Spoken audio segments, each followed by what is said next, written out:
Hi all. In this video series, we will discuss about some important hacks that are related to your OmniScript and Data Raptor. If you follow them, it will make your job easier in terms of your projects, right? So in this today's class, we will discuss how we can use the updation, deletion, and create new record functionality without any Data Raptor help, right? Well, we need one Data Raptor to load this information, but we are not going to use any Data Raptor to perform those TML operations, right? So after the end of this video, you will able to load a table that is having any object related information.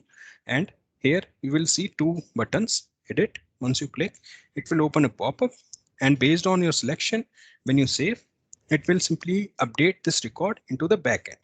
And you can see the value get updated. Similar ways, you can delete any record and you can also create a new record. Okay, so let's start. For that, like I told you, we need one data raptor. Okay, I have already created one data raptor, which is nothing. Let me actually walk you through. This is nothing but taking all contact information. I have uses this condition where first name not equal to blank, right? And those are some values that I have defined as a output fields. Okay, so let's go and create one OmniScript.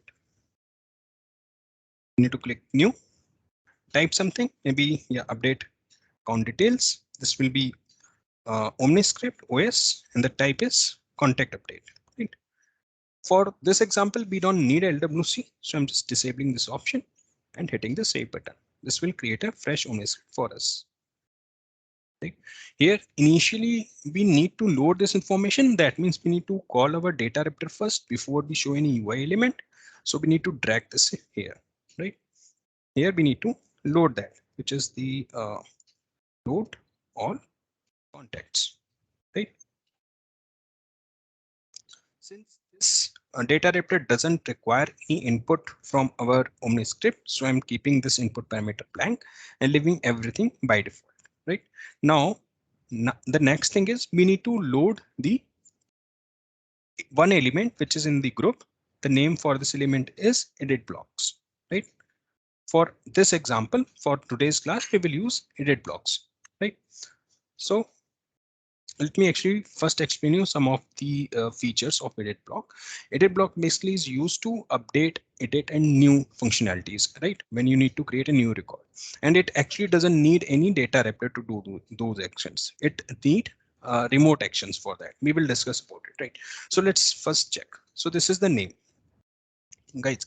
One thing that you need to follow here, the name of your parent tree, which is contact, right here. This will be the name of your element name inside your edit block, right? Label name you can keep anything, but yeah, this is the must to have things. Whatever the parent node in your JSON tree, that need to be the name of your element here, right? Next thing, if you don't want to configure new option, you can disable this option. Same goes if you don't want to allow any delete options, you can disable this, and same goes for the edit as well, right? So as of now, I'm just keeping all of them like this, right? Next option that you can see is the button names. We will come into that, but let's first add some values here. So see, we have how many? 6, 7 fields, right? So let me quickly add all those fields and then we will discuss the rest things. So for that, I need to go to the input and drag the text element here, right? For example, I want to configure the name. I need to give the same label name here, right? I can change the label, but yeah, the element name to be the same, right? Same goes for other fields. Let me quickly configure them out. Okay, so I have configured all those fields. One thing that I always tell you guys, the name of the field name must be the same in the element name, right? For example, this is the first name, so the element name and the field name need to be the same. Label you can change, right?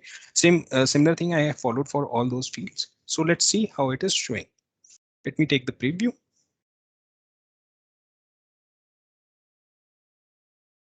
So you can check our table structure is created. Data is not there, but yeah, the structure is created. You can also check all those things in the data. When you click on that, you will see all those backend elements are mapping to the correct fields, right? Now let's see how we can add those values into our table. So initially we have a limit of 3 columns in one table. That means when we need to just check this checkbox, let me actually first show you that. I have checked the first name, right? So you can see the first name is now visible in our table. Same goes for last name, and let's say same goes for the city as well. So those three fields we want to display in our table, right? So those three fields can be viewed here. But for other fields, we need to go to the edit button, and then all those fields will be visible here, right? Let me actually close it. Okay, so we have done our first step, which is loading the data and showing on the table. Now let's go further and let me actually explain you how we can configure the edit option here. So for that, what actually you can see there is an option called as object mapping, right? When you click, you will see there's an option to first choose which object that is belonging, right? So in our case, we are basically in the contact object. So we need to first select the contact object here. Okay, I have selected the contact object. Now what it is saying, we need to map our field that are written here to the field that are in the object. For that, we need to click on the add mapping, right? The moment you click, it will highlight all those fields that are available in the page. So the first name is here, and now this will open the field that are available in your Salesforce. So in our case, the first name is this, right? Same goes for other. Let me quickly add them. Okay, so I have added all those fields that you guys can see here. Now you can see there is a one more checkbox which is called the duplicate key. As you guys already know, if we want to update something to Salesforce, we need a unique key. In most of the cases, it is record ID. Same goes here as well. Whenever you click on the edit option and update any field, you need to tell backend server that this is the unique identity of that record, right? In most of the cases, it always be a record ID, but Velocity provides an option where we can actually make any field as a unique key. Maybe you, instead of using Salesforce ID, you want to make a external ID, right? You can also configure those things here. In our case, let me quickly add a record ID, because as you can see, there's no record ID field available. So let me quickly clone some value and add a record ID. Same goes for other fields. We just need to go to the data raptor and configure the ID. So I'm doing the same thing. Right. Let me actually uncheck this and go to the edit mode. Sorry. Let me go to the edit blocks, mapping. Now here I can use ID. And I can bind this with the Salesforce backend ID field, and I can now check this checkbox. Right now, whatever be done is the second step. Like that means we have configured the mapping that are the velocity field input fields with the Salesforce backend fields. Right, we have also selected which object we want to do those operations. Now let me actually go and show you the preview. You can see the table is showing. When you click on this edit, you can also see the fields are showing here. But there is an issue.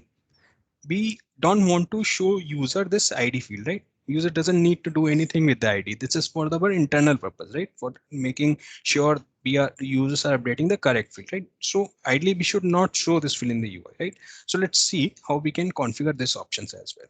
For that, you need to click on this text button and click on this edit as JSON, right? And here you will see there is a node for hide false, right? You just need to make it true. So this hide, what basically it does is, if you make it true, that means it will keep in the JSON, but it will not show in the UI. Let me actually take a preview and let's check that. Now let me click on any button. And now you can see this ID is gone, right? So we are good here as well. So now let's talk about the next step, which is basically handling the remote side actions. See, as of now, if I try to do anything here and click on save, it will show that it is updated. But when we actually refresh the data and make a new fresh call, you can check this value is not get reflected back to our server. So it will always show the previous value since it is not updating anything. Why it is not updating? Because we have not configured any backend logic. So for that, we need to drag one thing, which is what called remote action. So what we are actually now configuring is we need to configure some backend elements. Since we are not using data raptor, so we need to call a apex class, right? But don't worry, we don't need to write that class. Let me tell you why. First, let me first drag the remote action. You need to take remote action and drag it anywhere inside this block. Let me actually show, drag it here, right? You will find this in the action. So what this remote action basically does, it asks you two things. It asks you the name of the Apex class and the method that you want to invoke. In our cases, we are actually invoking a pre-installed class which comes with your velocity, right? The name of this class is default OmniScript edit block, right? All you need is copy this name. You don't need to take care about what is written inside it. Just copy the name, put the name in the remote class name, right? And the method, since we need three methods, right? One for edit, update, and delete, right? So we need to also name those things here as well. For edit, the method name is edit, right? Let me actually clone this 3 times, 2 and 3. Here we can make it for new, and this one for the delete. Okay, let me recap what I have done. We have dragged the remote action. The purpose of remote action is to call a backend logic, right? In our case, we need to call 3 logics, one for edit, one for delete, and one for update the record, right? Same goes, how we can do that? We need to copy the name of this predefined class, which is already comes with your velocity. The name of this class is default OmniScript edit block. For edit those records, we need to call the edit method. For update, we need to call update, and for delete, we need to call the delete, right? Same goes here as well. Edit, new, and delete. Correct. Now, we need to make sure for edit purpose, we are calling the edit method, right? We have dragged those 3 remote actions, but how our code or how the backend code will identify which button is clicked, right? For that, what we need, actually we are configuring when user click on new button, the new functionality will work, right? This level of things we have not done yet. So how we can do that? We need to come back to the edit block. Here you can see the name, right? For new, the name is new. You need to copy this and go to the new, yeah, here, and name the same here as well, element. So to identify which method is for new, for that configuration, you need to basically do from the element name. Same goes for edit. If it is edit and the button name here is edit, the label name here is edit, we need to give the same name here, right? Go back to check the name of the delete. The name is delete. Go here and update the name here. Correct. Those steps you need to follow. Do that actions. Let me take the preview and show you. Clear the data.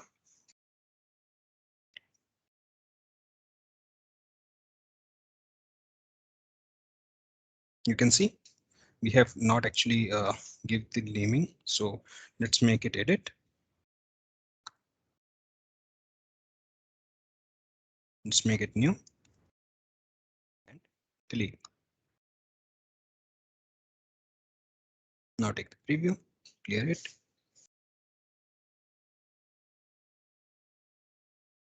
Now let me try to edit it. Once you click on edit and update something, go and save. You will see the value get updated. Let me quickly clear the cache.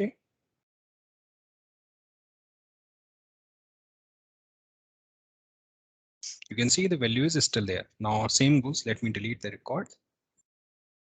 Once you delete it, it will simply delete that record. And if you want to create new, let me create a new, like test 1, 2, 3. One more thing actually, since last name is a required field, let's not give last name and directly create a save here. You can check, it will throw the error that the last name is required. So all those validation will also enforce here as well, right? Let me quickly give some last name and save this thing.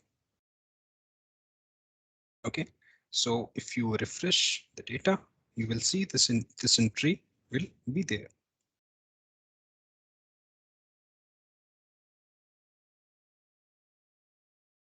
Okay, you can see test1234 is there, and the record that we have deleted is no longer in the table. So this way we can use the edit blocks to perform all those three operations. Okay, I hope you have learned something from this video. If you, please make sure you hit the subscribe button and also like this video. In the next video, we will also talk about some other key concepts. Thanks.